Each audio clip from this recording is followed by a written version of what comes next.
আমরা আজকে 2-3 মাস ধরে জলের সমস্যা।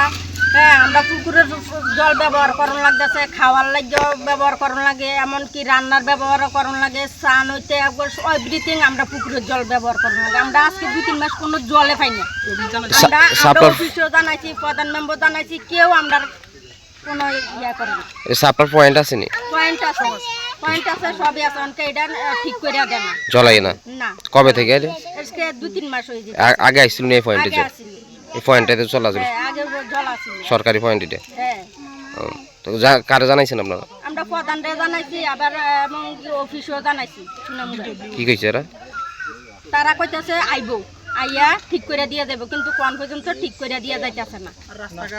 আর যে রাস্তা, আমরা মেইন সমস্যা, আরো বেশি সমস্যা হলো আমরা রাস্তা। আমরা অসুস্থ একটা রুগী লইয়া আমরা রাইতে বিয়ালে রাস্তা দিয়ে যাইতাম পারি না, কোনো কিছু না, কোনো সুবিধা নাই। আমরা এদিকে কোনো সুবিধা নাই, আমরা একদম বেহাল অবস্থায় আছি। আমরা রুটে যাইতে হইলে বহুত কষ্টে যাওয়া লাগে, বৃষ্টিপাত হলে আরো বেশি কষ্ট। এখন যেমন কষ্ট, তাই আর বৃষ্টি হলে আরো বেশি কষ্ট আমাদের। মানে হাসপাতালে রোগী নেওয়ার মতো পরিবেশ নেই? না, কোনো পরিবেশ থাকে না, হসপিটাল রুগী নেওয়া নেই না, ফায়ার সার্ভিসও আইয়ে না, অ্যাম্বুলেন্সও আইয়ে না, কোনো বড় গাড়ি ঢুকতে পারে না। কি চাইবেন আপনারা এখন? আমরা চাই আমরা পানীয় জল সুবিধাটা হোক এবং কি রাস্তাটা কালো হোক।